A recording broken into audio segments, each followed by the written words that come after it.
지난 시간에 이제 에트루리아에 대해서 얘기했었죠. 이제 내용이 에트루리아에서 이제 로마 공화정으로 넘어가 볼게요.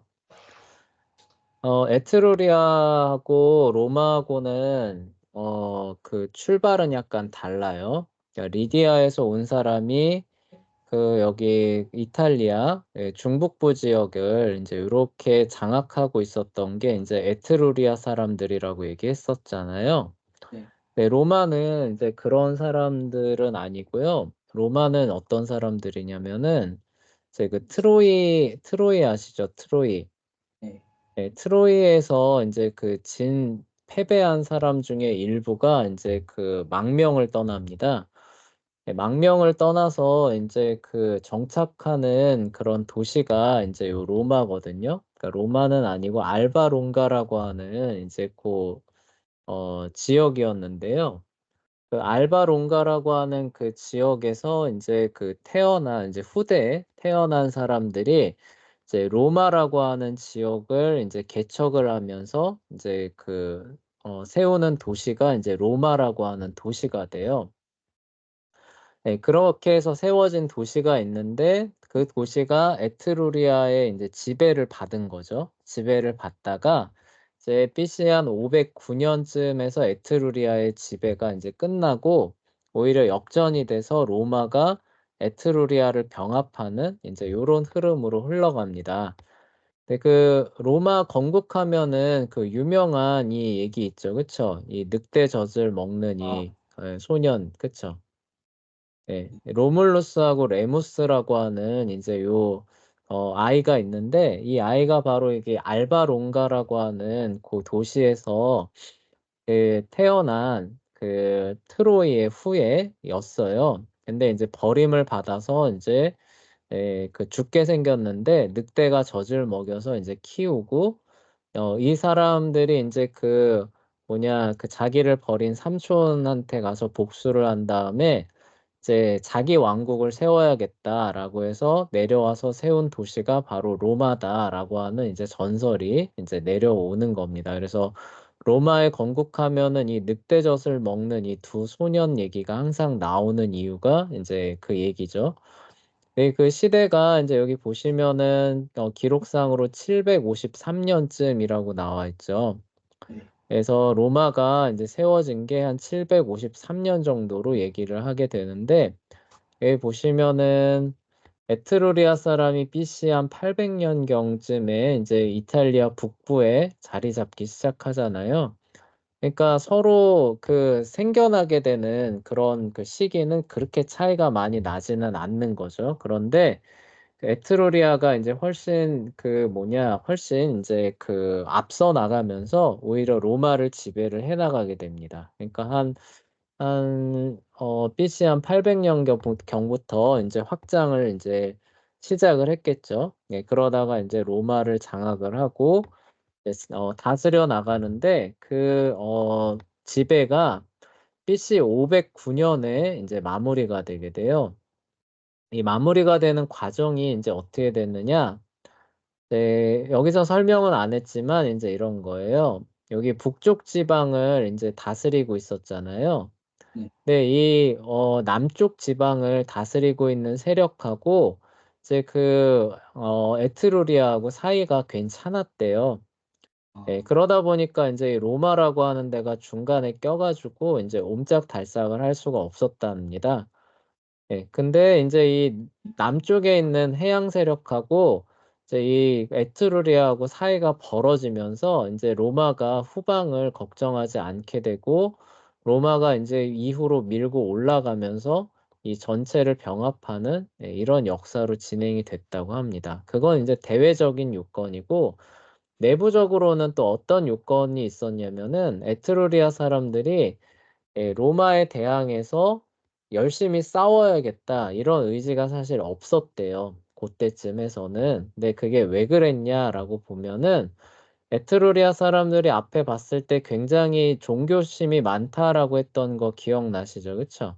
네. 그래서 에트루리아 사람들한테 중요한 거는 징조를 잘 해석하고 그 뭐냐 주어진 어떤 그 종교 의식을 정확하게 수행하고 이런 게 중요했어 할 만큼 중요했던 사람들인데 이 사람들이 갖고 있던 국가관이 뭐냐면은 '나라도 사람처럼 정해진 수명이라는 게 있다.' 요런 그 믿음을 갖고 있었다고 해요. 그래서 그 기간이 아무리 길어도 한 120 년을 초과할 수는 없다 인제 이렇게 인제 생각을 했다고 합니다. 그러니까 나라가 인제 건국이 된 거예요. 그러면 그게 뭐예요? 사람이 태어난 거랑 같은 거죠, 에트루리아 사람한테는. 네, 나라가 건국이 된 지 한 120년 정도가 지났습니다. 그러면 뭐예요? 우리가 120살 먹은 노인 보면 어때요? 음. 이제 오늘 내일 하시잖아요. 그쵸? 그래서 네. 언제 돌아가셔도 이상하지 않은 그런 상태가 되잖아요. 그쵸? 네. 에트루리아 또한 그 로마의 로마가 오히려 그 지배를 역전시켜서 이제 병합시킬 때쯤에 되면은 에트루리아 사람들이 자기 나라를 바라볼 때가 한 120살 먹은 노인과 같은 시각으로 자기 나라를 바라보게 됐다는 거예요. 아. 예. 120살 먹은 노인분이 갑자기 건강을 회복해 가지고 막 저기 뭐냐 막 네. 축구하고 농구하고 이런 걸 기대할 수 있어요? 없어요? 없죠. 없죠. 그냥 하루하루 그냥 좀 덜 고생하시다가 그냥 이 세상 떠나시면은 '참 좋은 거다.' 이렇게 생각하잖아요. 네. 예. 그러다 보니까 이 에트루리아 사람들도 인제 로마의 지배가 끝날 때쯤에 가면은 이미 이 수명이 다한 나라를 우리가 살리기 위해서 '목숨 걸고 싸울 필요가 있느냐.' 인제 이런 의문들이 그 사람들 안에서 굉장히 많았다고 합니다. 아. 굉장히 그러니까 용맹한 사람들이고 싸움도 좋아하긴 하는데 종교성이 강했던 사람들이었죠. 그런데 네. 이미 건국된 지 120 년이 지나 있으니까 굳이 이 그러니까 이미 고령에 인제 접어든 거예요. 고령에 접어든 사람한테 백약이 무효한 것처럼 우리가 나가서 목숨 걸고 전쟁터에서 싸울 필요가 뭐가 있느냐. 싸워 봐야 어떻게 된다는 거예요? 이 나라는 망한다. 그쵸. 예. "패망할 거다." 나이 든 노인분이 세상 떠나듯이 이러면서 인제 적극적으로 싸울 의지를 표명하지 않았다고 합니다. 예. 그래서 그 국력이 안에서부터 급격하게 쇠약하게 되는 그런 현상들이 함께 일어났다고 해요. 그러니까 안에서부터 싸우려고 하는 의지가 약해지는 데다가 이제 로마의 인제 등 뒤에서 로마를 견제해 주면서 로마의 북상을 막아 주던 그런 한 세력이 에트루리아와 동맹을 맺고 있었는데 그게 떨어져 나가면서 이제 로마가 등 뒤를 걱정하지 않고 반격을 시작한 거죠. 예. 그렇게 되면서 에트루리아의 지배가 인제 끝나게 됐다고 해요. 네. 이 끝나는 과정 가운데서도 이제 또 재미있는 또 전설이 또 하나 있습니다. 그러니까 그 건국 신화 전설 얘기는 방금 들려줬고 이거를 인제 하는 과정에서 인제 전해져 내려오는 또 재미있는 전설은 뭐냐면은 요때 이 에트루리아 왕이 굉장히 폭군이었대요. 마지막 로마를 다스리던 에트루리아 왕이 완전히 못된 놈. 우리가 네. 길가메시 서사시에 보이는 길가메시 같은 놈이었어요. 아. 서연이 확 와닿죠. 그런 놈이었습니다. 그래서 이제 어떤 일이 있었냐면은 이제 연회를 열고 인제 서로 자기 부인 자랑을 했던 거예요, 그 연회에서. 부인 자랑을 하는데 어떤 자랑이 나왔냐면은 "누가 더 아내가 이렇게 정숙한 사람인가?" 이런 인제 그걸 놓고 막 서로 막 경쟁이 붙었다고 합니다. 그러다가 인제 왕의 부하죠. 왕의 어떤 부하가 정말로 정숙하고 현숙한 그런 여인이다라는 그런 얘기가 자자해 가지고 이제 이 왕이 어느 날 인제 집에 가서 보고 이제 한눈에 뿅 반한 거예요, 그 왕이. 예.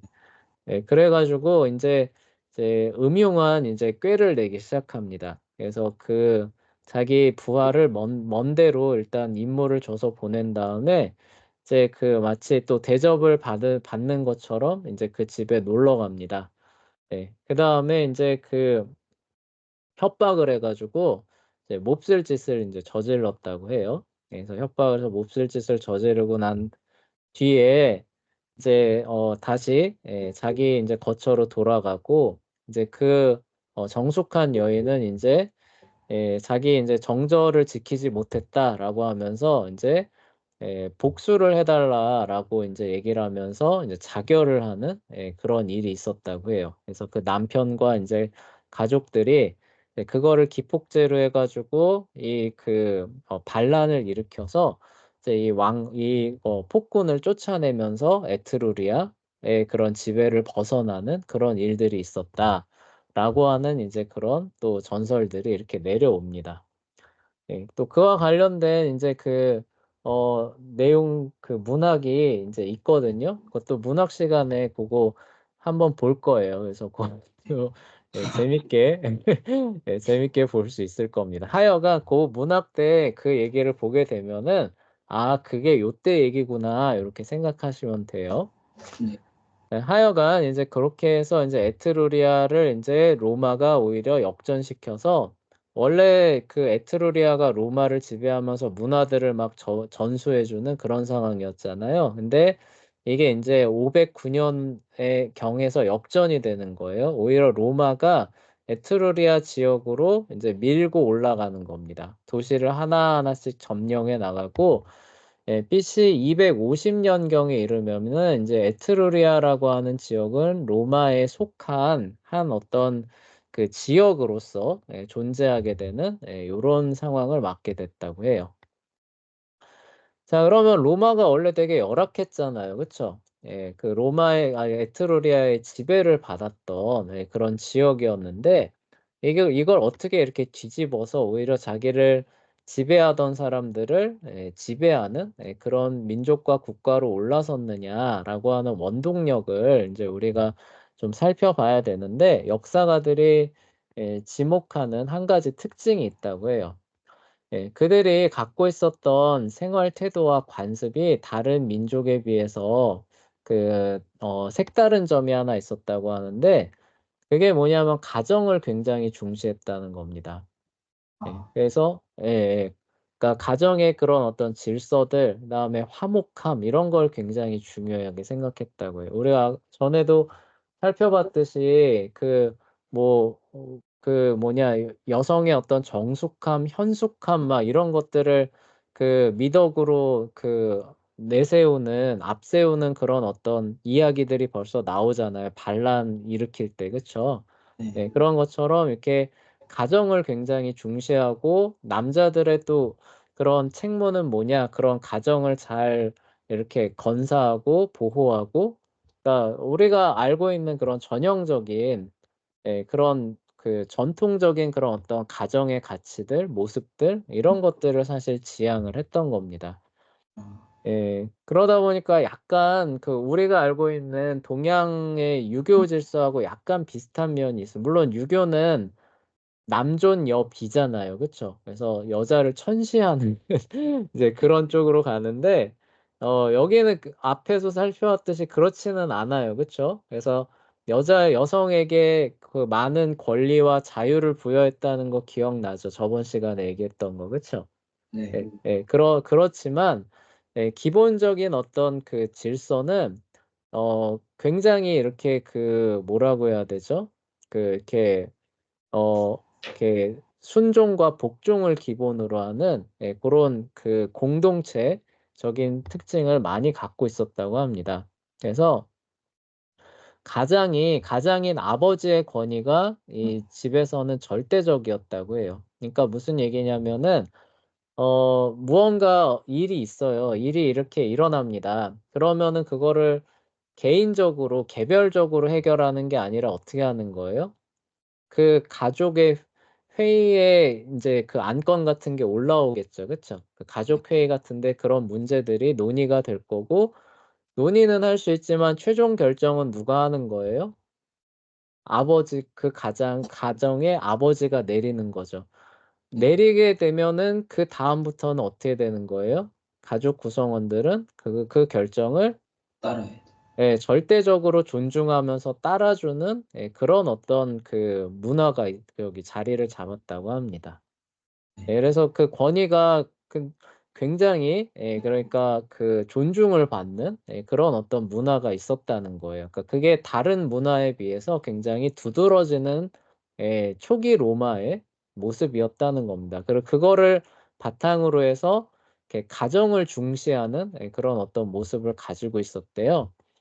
그게 인제 어디로 연결이 되느냐 국가와 사회를 건설하는 데 그 원동력이 됐다는 거죠. 그래서 그러한 가정의 분위기가 국가 공무원이에요. 그러니까 그 나라를 다스리는 어떤 그 공무를 집행하는 그런 사람들이죠. 그쵸? 그런 네. 사람들을 존중하고 복종해야 한다는 그런 예 사상으로 이어졌다고 해요. 아 예를 들어서 우리나라 같은 경우는 경찰이나 소방관이나 군인들을 막 네. 존중하고 그들이 뭐 어떤 지시하면은 막 철저하게 막 따르고 지키려고 하고 우리나라 사회 분위기는 그런가요? 아니요. 약간 아니죠. 그쵸? 예. 오히려 그런 사람들을 약간 무시하고 약간 삐대려고 하고 약간 이러잖아요. 그쵸? 네. 예 근데 로마는 그게 아니라 마치 아버지가 무슨 결정을 하게 되면은 절대적으로 따르는 것처럼 예 그게 인제 사회로 연결되면서 어떤 그 나라의 지도자죠. 나라의 지도자가 공식적으로 결정하고 그 그런 것들이 결정되면 어떻게 돼요? 사람들이 한마음 한뜻으로 그것을 존중하고 따라주고 이렇게 밀어주는 예 이런 것들이 인제 이렇게 단합과 단결이 잘 돼 있었던 겁니다. 무슨 얘기인지 알겠죠? 그쵸? 네. 예. 그런 어떤 사회 분위기에서 이제 그 나라의 힘과 예 이런 것들을 한 곳으로 모아서 이렇게 나라를 발전시킬 수 있는 예 그런 요건들이 잘 갖춰져 있는 예 그런 나라였다는 겁니다. 네 그게 인제 시간이 가면서 인제 로마를 이렇게 이끌어 올릴 수 있는 예 그런 초기의 원동력이 예 된 것으로 인제 역사가들이 이야기를 하는 거죠. 예 그래서 인제 고런 부분들을 예 여기서 얘기를 하는 거고요. 그리고 로마가 인제 고런 인제 것들을 바탕으로 해서 에트루리아의 지배에서 벗어납니다. 에트루리아는 인제 왕정이었거든요. 그래서 아까 폭군 같은 왕 얘기했잖아요. 네. 예 근데 이 폭군 네 그 지배를 인제 받다 보니까 쫓아내고 나서는 인제 '왕정은 안 되겠다.'라고 인제 판단을 하게 돼서 이제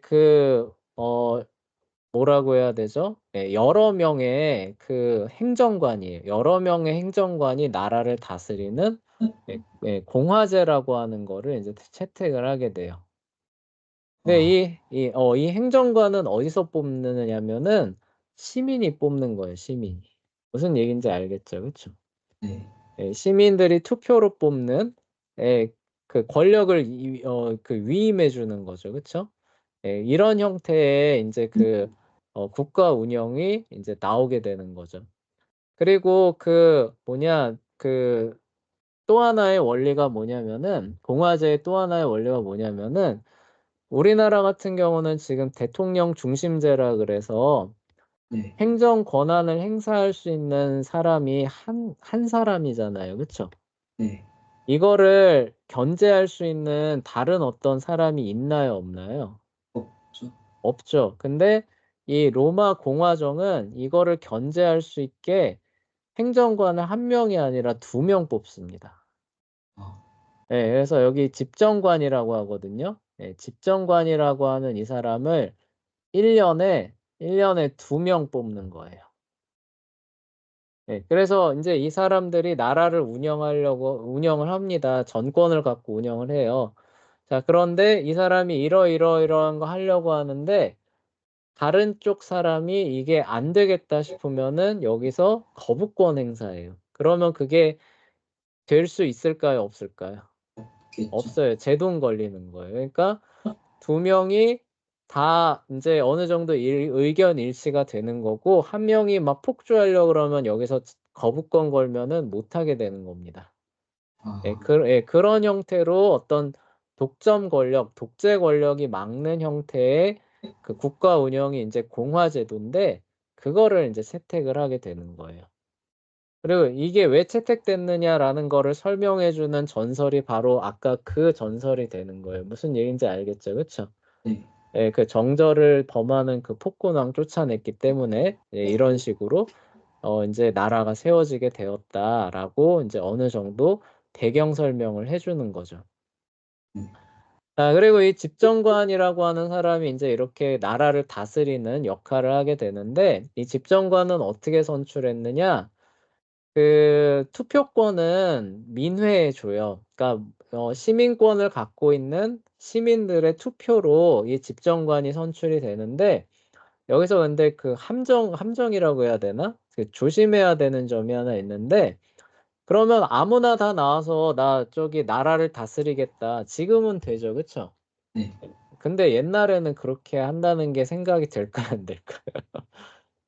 야 안 됩니다. 왜 그러다가 아무나 나와 가지고 "아무나 집정관 되면 어떻게 돼?" 이렇게 되잖아요. 그쵸?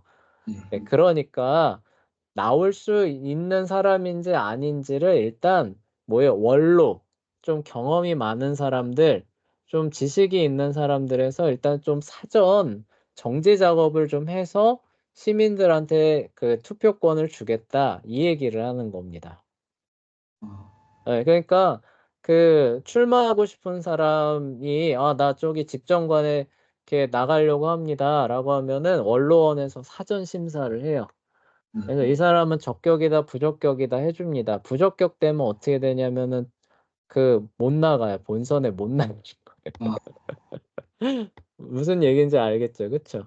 네. 네, 원로원에서 '아 이 사람 이러이러해서 괜찮네. 자 하십시오.' 하고 통과해 주면은 그 통과된 사람들 안에서 인제 민회에서 인제 이러이러한 원로원이 적격 그 해준 명단이 이렇게 한 10명 있습니다. 자 시민 여러분들 인제 누가 됐으면 좋겠는지 투표하십시오." 이렇게 해서 선출되는 게 집정관이었다는 거예요.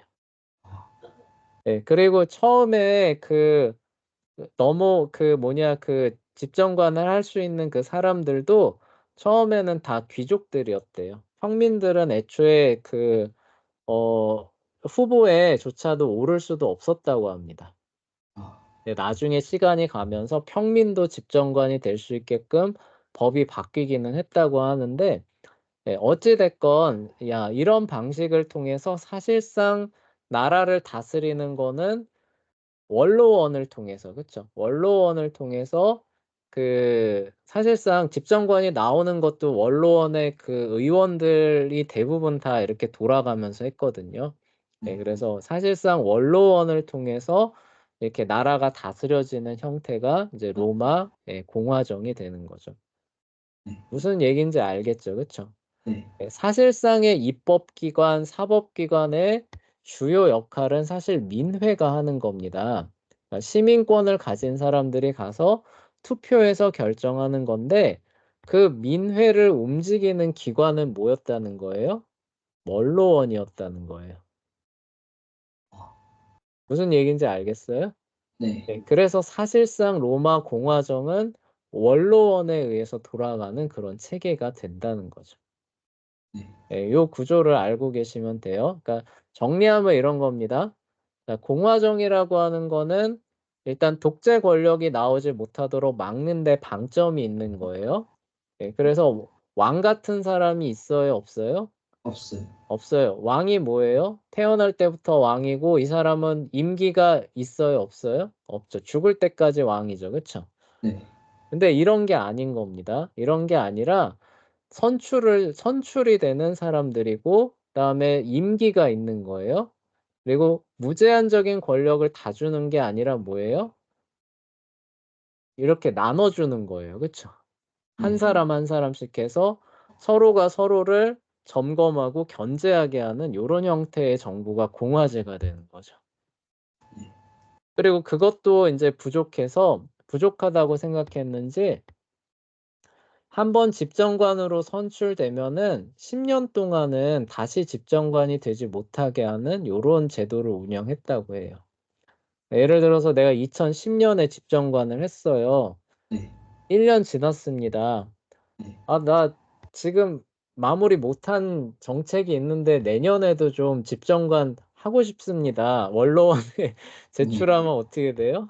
안 시켰어요. 너 10년 이후에 다시 해. 이렇게 되는 거죠. 그쵸? 네. 예, 요런 형태로 이제 그 운영이 되면서 권력을 독점하는 것들을 방지하는 장치들을 마련해서 운영된 게 이제 고대 로마의 공화정 형태가 되는 거죠. 근데 요렇게 이제 했더니 이제 그 문제가 조금 발생이 되는데 그게 뭐냐면은 원로원을 중심으로 하는 귀족 계층이 있는데 이 그 로마 공화정이라고 하는 나라가 아까 원로원을 통해서 사실상 다스려진다라고 했잖아요.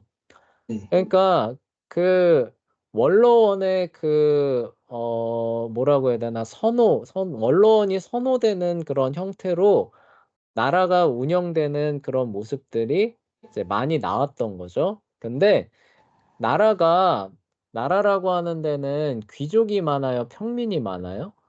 평민이 많죠. 평민이 많겠죠. 근데 귀족인 원로원의 생각과 그 선호하는 방식대로 나라가 계속 나가니까 평민들의 입장에서는 어때요? 좀 음, 불만이 좀 생기겠죠. 그쵸?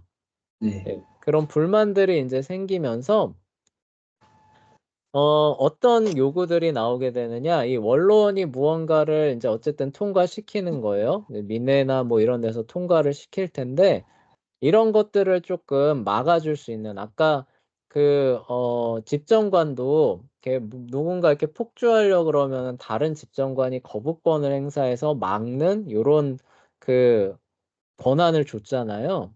네. 예, 이런 것처럼 그러니까 평민들의 불만이 이런 거예요. 원로원이 이런 것들을 통해서 자기 맘대로 이렇게 그 나라를 끌어가려고 하는데 이거를 견제할 수 있는 장치가 없다. 우리는 우리의 권익을 보호를 받지 못한다. 그래서 뭐 경험이나 학식이 많은 사람들이 나라를 주도해 가는 건 맞지만 그들이 우리의 권익을 침해했을 때는 그거를 하지 못하게 제동을 걸어 주는 거부권을 갖고 있는 사람이 필요하다.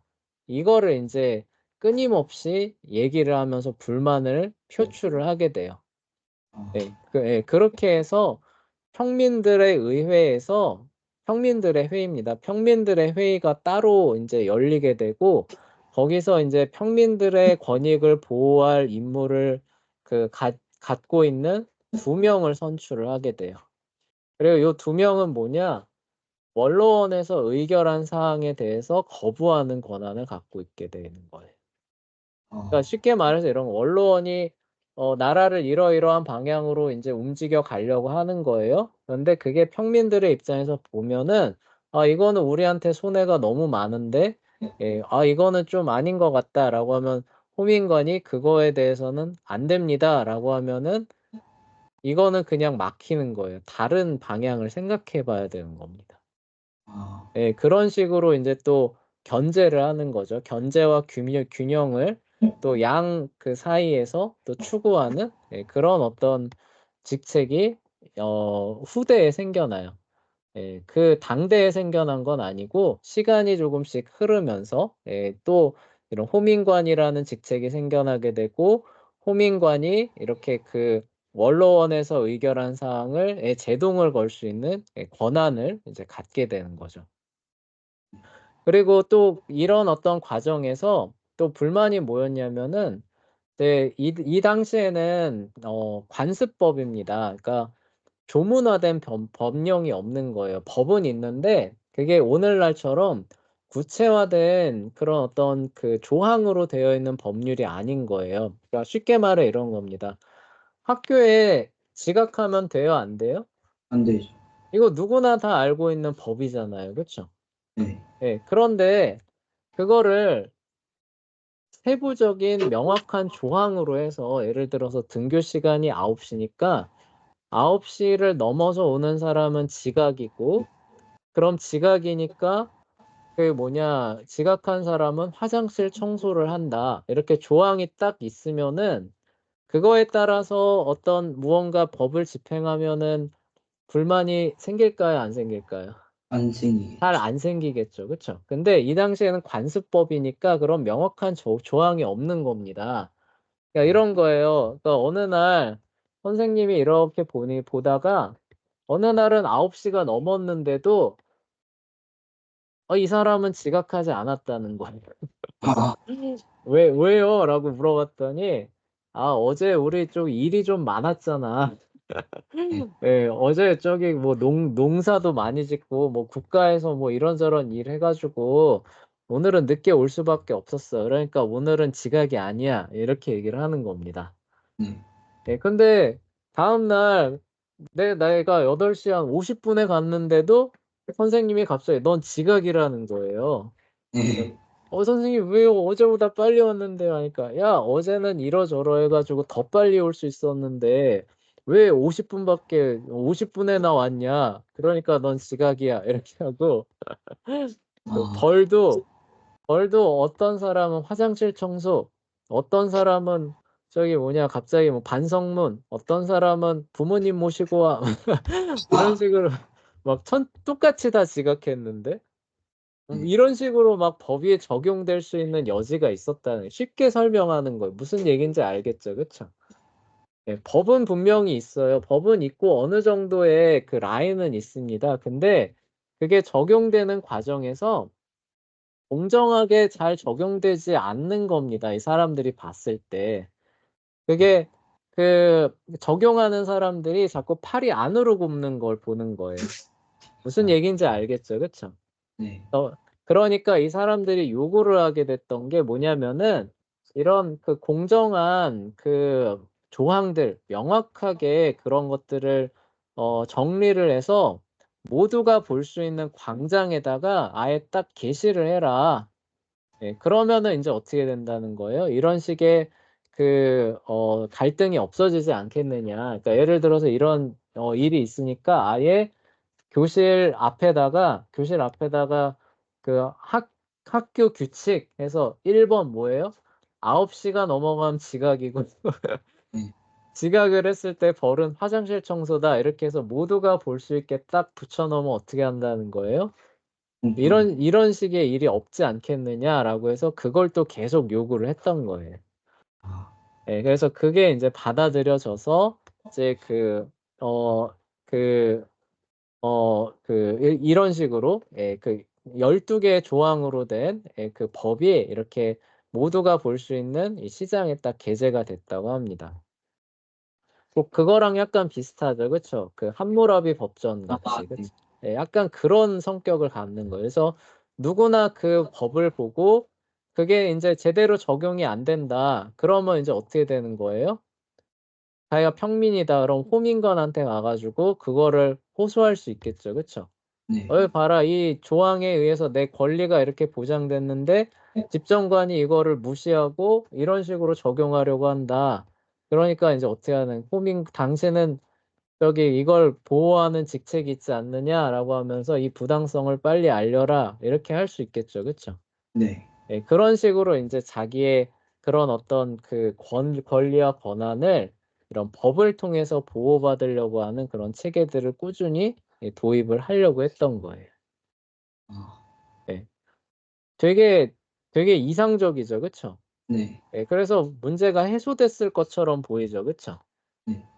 근데 이 현실이라고 하는 게 그렇게 이상적이지가 않아요. 아, 이게 잘 돌아가면은 정말 잘 됐을 것 같은데 이 현실로 들어가 보니까 이게 잘 그렇게 돌아가지 않았다고 합니다. 왜 그랬냐면은요. 이게 인제 이렇게 돌아갔다고 해요. 여기에 인제 선출되는 사람들이 있을 거 아니에요. 그쵸? 호민관리에 선출되는 사람도 있을 거고 그리고 인제 평민으로서 나중에 인제 법이 통과돼서 집정관에 선출되는 그런 사람들도 있을 거고 그러면 인제 이 사람들이 이런 역할들을 잘 수행해 가지고 하면은 인제 이상적으로 이렇게 잘 돌아갈 텐데 문제가 뭐냐? 이 사람들이 인제 뭐예요? 사실상 출세한 거잖아요. 그쵸? 사람들이 출세하면은 그다음으로 바라는 게 뭔가요? 내가 계속 평민으로 있길 원하나요? 귀족 세계에 들어가고 싶어 하나요?